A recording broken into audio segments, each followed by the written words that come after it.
Hi friends, आज की video की बहुत ही वंडरफुल टॉपिक पर है। एक ऐसी टॉपिक जो 98% लोगों के लिए यूजफुल होने जा रहा है।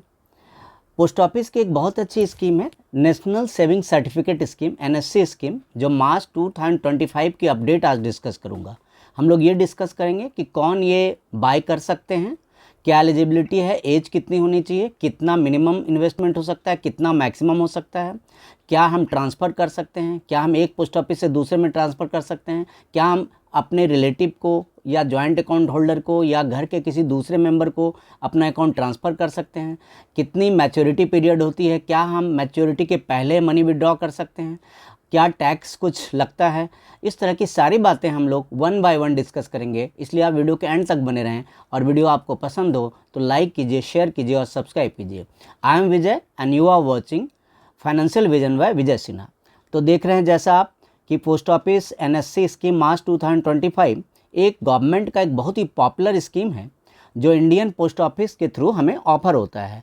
कोई भी 18 ईयर्स प्लस हैं, 18 ईयर और मोर हैं, कोई भी जो इंडियन इंडिविजुअल हैं, ध्यान से आपको समझना है इस चीज़ को कि इंडियन इंडिविजुअल हैं और वो परचेज कर सकते हैं। लेकिन जो अनडिवाइडेड फैमिली है, देखिए कौन कौन नहीं ले सकते हैं, सो देखिए आप, देखिए ये सारे लोग नहीं ले सकते हैं। एनआरआई नहीं ले सकते, एचयूएफ यानी हिंदू अनडिवाइडेड फैमिलीज नहीं ले सकते, ट्रस्ट नहीं ले सकते, कंपनीज नहीं ले सकते। इसके लिए कोई अपर एज लिमिट नहीं है, लेकिन मिनिमम एज 18 ईयर्स है या उससे ज़्यादा। हम लोग आगे ये भी डिस्कस करेंगे, हम लोग आगे ये भी डिस्कस कर लेंगे कि अगर मेरा मिनिमम एज अगर हमारा नहीं है, माइनर है, कोई अनसाउंड माइंड के हैं, तो वो भी ले सकते हैं, जो हम लोग आगे डिस्कस करेंगे। मिनिमम इन्वेस्टमेंट देखिए 1000 की है और अपर लिमिट नहीं है। आप जितनी मनी इन्वेस्ट करें, आपकी मर्जी, आप 50 लाख करें, 1 करोड़ करें, 5 करोड़ करें, क्योंकि इसमें इन्वेस्टमेंट में रिटर्न बहुत अच्छी है तो लोग मैक्सिमम करना पसंद करते हैं। तो आप जितनी अमाउंट करें, लेकिन मिनिमम अमाउंट आपकी 1000 है। आप देखिए इंटरेस्ट रेट बहुत ही अच्छी है, 7.7% एक बहुत ही अच्छे इंटरेस्ट रेट है, बिल्कुल फिक्स्ड है, ये कम नहीं हो सकती। हाँ, पर क्वार्टर इसमें चेंजेज आते हैं, तो ज़्यादा चेंजेस तो बढ़ते ही बढ़ते हैं। तो अभी मार्च तक 2025 के मार्च तक 31 मार्च तक जो चल रही है वो 7.7% पर एनम है।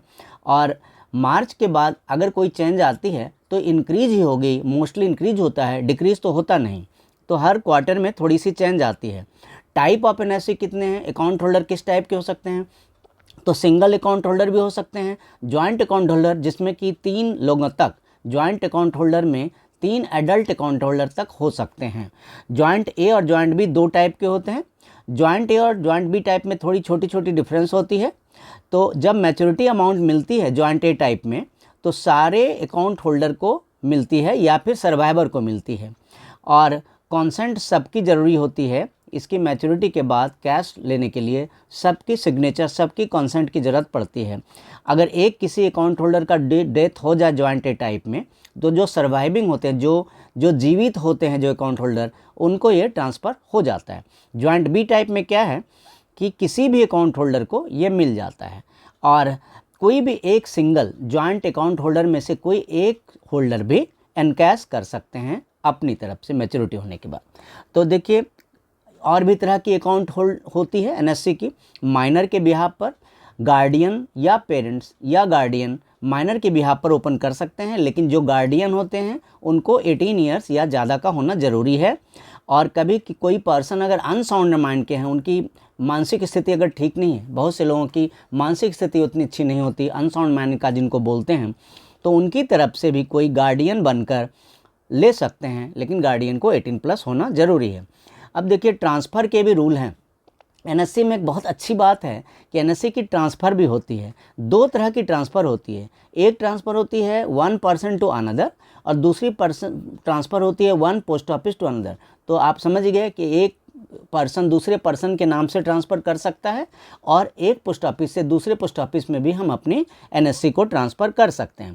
तो अगर 1 पर्सन टू अनदर करें तो इसके एक सर्टेन क्राइटेरिया है कि आप पूरे 5 साल के लिए मैच्योरिटी पीरियड जो होती है, जो एनएससी की मैच्योरिटी पीरियड 5 ईयर्स की होती है, तो 5 ईयर्स के अंदर सिर्फ एक बार आप एक पर्सन से दूसरे पर्सन को जो ट्रांसफ़र होता है वो 5 साल के अंदर, यानी कि मैच्योरिटी पीरियड के अंदर सिर्फ एक बार हो सकता है।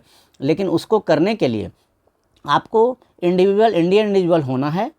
आप HUF हैं, अगर ट्रस्ट हैं, कंपनी है, NRI हैं। अगर NRI हैं, ट्रस्ट हैं, कंपनी है, HUF Hindu undivided family, HUF mean Hindu undivided family, अगर इस तरह की कैटेगरी में हैं तो नहीं कर सकते।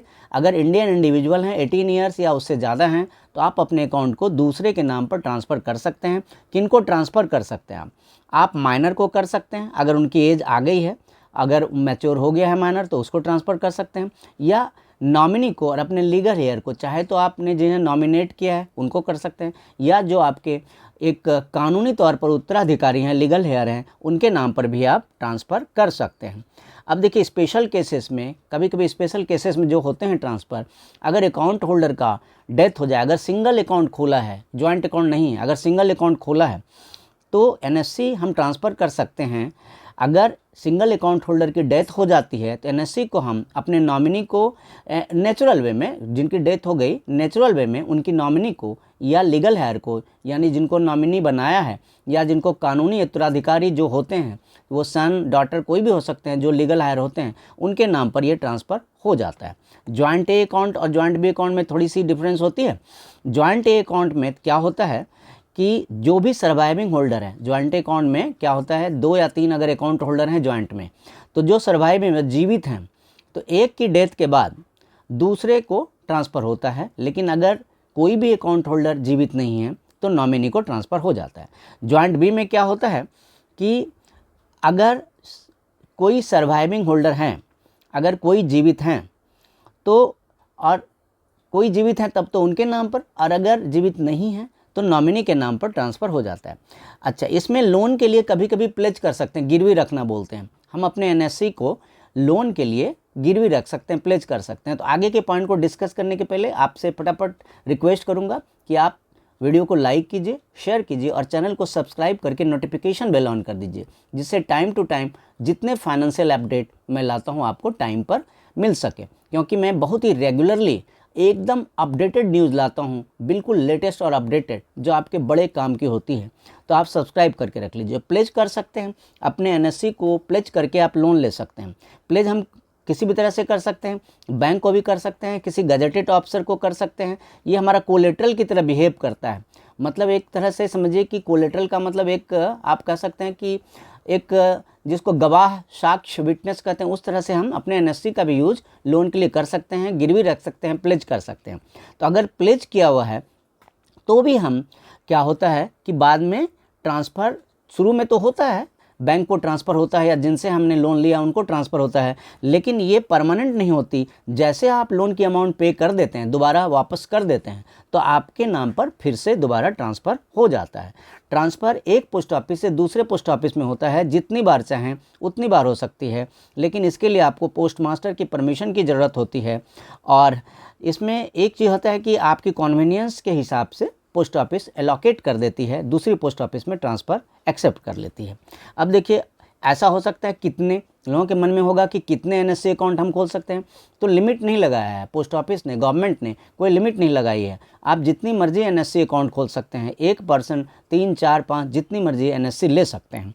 और चाहे किसी भी तरह अकाउंट हो, चाहे वो सिंगल अकाउंट हो या जॉइंट अकाउंट हो, किसी टाइप का हो, टाइप ए हो, टाइप बी हो, तो आप अपनी मर्जी से 3, 4, 5 भी अकाउंट्स, NSC अकाउंट्स ओपन कर सकते हैं। मैच्योरिटी पीरियड 5 ईयर्स की होती है। सपोज आपने मार्च 2025 में अगर कोई NSC परचेज की, तो आपकी मैच्योरिटी मार्च 2030 में होगी। हम आगे ये डिस्कस करेंगे कि क्या प्री मैच्योर क्लोजर कर सकते हैं, क्या हम मैच्योरिटी के पहले भी अपने अकाउंट को क्लोज करके पैसे विड्रॉ कर सकते हैं। तो हाँ, ये तो कर सकते हैं, लेकिन इसके लिए कुछ खास प्रोविज़न है। अब देखिए, प्री मैच्योर क्लोजर रूल पढ़ रहा हूँ।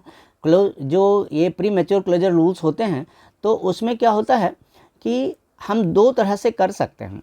देखिए, ऐसे तो नॉर्मल केसेस में, नेचुरल केसेस में कहते हैं मत कीजिए, लेकिन अननेचुरल केसेस में कभी अगर कुछ स्पेशल केसेस आते हैं, जैसे एग्जाम्पल के लिए डेथ हो गए, सिंगल अकाउंट होल्डर हैं तो उनकी डेथ हो गई, जॉइंट अकाउंट होल्डर सर्वाइवर नहीं है, तो क्या होता है, 2 तरह से होती है। जॉइंट ए टाइप में तभी होता है, उसी समय प्री मैच्योर क्लोजर कर सकते हैं जॉइंट ए टाइप में, जब सारे अकाउंट होल्डर्स की डेथ हो जाए।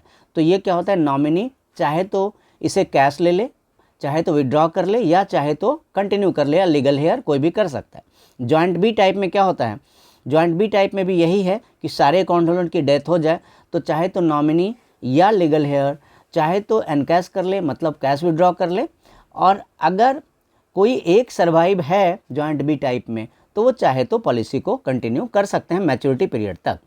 अब फोरफीचर वाया प्लेजी क्या होता है कि बहुत बार क्या होता है कि आपके नहीं चाहने पर भी आपका जो एनएससी है वो ट्रांसफ़र हो जाएगा। मतलब फोरफीचर हो जाने का मतलब कि अगर आपने कभी गिरवी रख के लोन लिया है, प्लेज किया है, या किसी और कारण से आपने अपने एनएससी को प्लेज पर दे दिया है, गिरवी टाइप का रख दिया है, तो वो आपका फोरफीट हो सकता है, फोरफीचर हो सकता है उसका। कैसे कि जहाँ से हमने लोन लिया है, कोलेटरल है हमारा, एनएससी क्या है, एक तरह से गवाह या साक्ष्य या विटनेस है, तो हमने कुछ लोन लिया है और हम लोन वापस नहीं कर पा रहे हैं, तो क्या हो सकता है कि जिनसे हमने लोन लिया है वो उस प्लेज को कैंसिल करके वो मनी विड्रॉ कर सकता है। लेकिन उसके लिए पोस्ट मास्टर की अप्रूवल की ज़रूरत होती है, सर्टेन कंडीशंस होते हैं।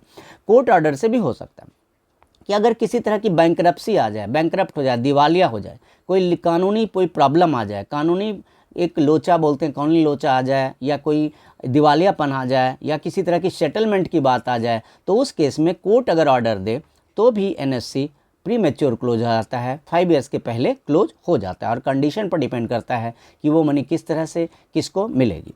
पेनल्टी भी होती है, प्री मैच्योर क्लोज की पेनल्टी होती है, तो 1 साल के अंदर तो आप कर नहीं सकते हैं। अगर 5 ईयर्स मैच्योरिटी पीरियड है तो 1 ईयर के अंदर तो बिना 1 साल पूरा हुए तो आप क्लोज कर ही नहीं सकते हैं। लेकिन अगर 1 साल से 5 साल के अंदर, 1 साल के बाद और 5 साल के अंदर आप कभी भी क्लोज करते हैं, स्पेशल केसेस में होता है, जैसे डेथ हो जाए अकाउंट होल्डर का, या फिर प्लेजी यानी कि जिसके लिए प्लेज किया है, जिसको मैंने गिरवी दिया है, उनको देना पड़ जाए, या फिर कोर्ट की ऑर्डर हो कि हमें अपनी हैंडओवर करनी पड़े, एनएससी को छोड़ना पड़े, तो उन सारे कंडीशन में एक चीज़ होती है कि उसका पूरा अमाउंट नहीं मिलता है। तो इंटरेस्ट उसमें क्या होता है कि आपकी वो कंपाउंड इंटरेस्ट जो मिल रही थी ना 7.7% की, जो बहुत तेज़ ग्रोथ हो रही थी। देखिए पहले कंपाउंड इंटरेस्ट मिल रहा था 7.7% का, उसमें आपको पता है कंपाउंड इंटरेस्ट क्या होता है, इंटरेस्ट के ऊपर भी इंटरेस्ट मिलती है, इंटरेस्ट के ऊपर भी इंटरेस्ट मिलता है, इसलिए बहुत तेज़ ग्रोथ होता है। तो अगर आपकी किसी भी कारण से प्री मैच्योर क्लोज करते हैं, टाइम के पहले, मैच्योरिटी के पहले, टाइम के पहले क्लोज करते हैं एनएससी अकाउंट को, तो उसमें क्या होता है कि आपको जो इंटरेस्ट मिलेगी वो सिंपल इंटरेस्ट मिलेगी, वो भी सिर्फ 4%। देखिए एक तो सिंपल इंटरेस्ट मिलेगी और वो भी कितनी मिलेगी, सिर्फ 4% मिलेगी। आप ध्यान से देखिए 4%, कितना कम इंटरेस्ट मिल रहा है, आप ध्यान से देखिए। कहाँ तो आपको 7.7% मिल रहा था, लेकिन अब आपको 4% मिलेगा, वो भी सिंपल इंटरेस्ट। जिनको भी मैथ्स में इंटरेस्ट है या अकाउंट्स वगैरह में ज़्यादा ध्यान है तो वो समझ जाएंगे सिंपल इंटरेस्ट और कंपाउंड इंटरेस्ट में कितनी बड़ी फ़र्क होती है। सिंपल इंटरेस्ट में टोटल मनी पर एक बार इंटरेस्ट मिलता है, साल के एंड में कभी चेंज नहीं होता, और इंटरेस्ट का इंटरेस्ट नहीं मिलता। लेकिन कंपाउंड इंटरेस्ट में इंटरेस्ट का भी इंटरेस्ट मिलता है, तो ये एक बहुत बड़ा लॉस है। एनएससी इंटरेस्ट कैलकुलेशन देखिए, एनएससी की इंटरेस्ट, अब सबसे इंपॉर्टेंट पोर्शन आ रहा है, वीडियो पर बने रहें। सबसे इंपॉर्टेंट यही है कि इंटरेस्ट कितनी होती है, मैच्योरिटी होने पर कितना अमाउंट मिलता है, ये सारे भी हम लोग डिस्कस करेंगे। तो देखिए मैंने कुछ आपके लिए डेटा कलेक्ट किया है। देखिए डेटा कलेक्ट किया है, 50,000 आप करेंगे, अगर आप 50,000 की पॉलिसी लेंगे तो आप देखिए क्या होता है, आप ध्यान से देखिए। 50,000 की पॉलिसी लेंगे तो आपकी मैच्योरिटी बेनिफिट कितनी मिल रही है, आपको 22,000 की इंटरेस्ट मिल रही है, 72,000 की मैच्योरिटी मिल रही है। देखिए अगर आपने 50,000 इन्वेस्ट किया है तो 72,464 आपको मैच्योरिटी के बाद मिल रहा है, यानी कि हमको 22,464 का इंटरेस्ट मिल रहा है। अगर आपने 1 लाख किया तो आपको 1,44,928, 1,44,928 यानी 44,928 का इंटरेस्ट मिल रहा है। अगर आपने 150 की, 1,50,000 की तो आपको 2,17,391 मिल रहा है, यानी कि इंटरेस्ट आपको 67,391 मिल रहा है। अगर आपने 2 लाख की एनएससी ली है तो आपको इंटरेस्ट कितनी बड़ी मिलती है, 2,89,855 मैच्योरिटी वैल्यू मिलती है, यानी आपको इंटरेस्ट 89,500 मिलती है। अगर आपने 2,50,000 की ली है तो आपको टोटल जो मैच्योरिटी वैल्यू मिलती है 3,62,319, यानी आपकी इंटरेस्ट 1,12,319 बनती है। मान लीजिए आपने 5 लाख की एक एनएससी परचेज की है तो आपको मैच्योरिटी के बाद जो एंड में अमाउंट मिलता है वो 7,24,638 मिलता है, यानी आपको इंटरेस्ट 2,24,638 मिलता है। अब बहुत से लोग बड़े स्मार्ट भी होते हैं, वो इसी अमाउंट को बाद में री इन्वेस्ट करते हैं अलग स्कीम में और बहुत बड़ी अमाउंट अर्न करते हैं। तो अगर 10,000 भी कोई करना चाहे तो भी कम नहीं है, 14,493 मिलती है, 4,493 की इंटरेस्ट मिलती है। तो आगे हम लोग डिस्कस करते हैं कि टैक्स कंसिडरेशन होता है क्या। तो आपने देखा कि इंटरेस्ट काफ़ी अच्छा है, मैच्योरिटी वैल्यू काफ़ी अच्छी है, क्या टैक्स भी कंसिडरेशन? हाँ, 1.5 लाख तक की आपकी ATC के अंदर, ATC सेक्शन 80C जो इनकम टैक्स की है उसके अंदर 1.5 लाख तक की आपको टैक्स रिडक्शन मिलती है, ज़रूर है। इससे अगर आपने अधिक इन्वेस्ट किया है तो आपको स्पेशल इंटरेस्ट के अंदर जो टैक्स स्लैब आएगा उसके हिसाब से आपको इंटरेस्ट पे करनी होगी। अब हम आगे देखते हैं कि आगे हम लोग कुछ टेक अवेज लेते हैं, कुछ इंपॉर्टेंट पॉइंट लेते हैं। इंपॉर्टेंट पॉइंट यही है कि 5 इयर्स की मैच्योरिटी होती है, उसके पहले प्रीमेच्योर करते हैं तो आपकी इंटरेस्ट थोड़ी घट जाती है, सिंपल इंटरेस्ट मिलता है। आप ट्रांसफ़र कर सकते हैं एक पोस्ट ऑफिस से दूसरे में, आप दूसरे पर्सन को ट्रांसफ़र कर सकते हैं। इंटरेस्ट काफ़ी अच्छी होती है, मैच्योरिटी वैल्यू अच्छी मिलती है और बहुत ही सिंपल है, गवर्नमेंट का है तो बहुत ही ज़्यादा सेफ है, तो आप कंसीडर कर सकते हैं। आप वीडियो के एंड तक बने रहे, इसके लिए आपको बहुत बहुत धन्यवाद। Please like, share and subscribe the channel. Thank you so much. See you soon. जय हिंद।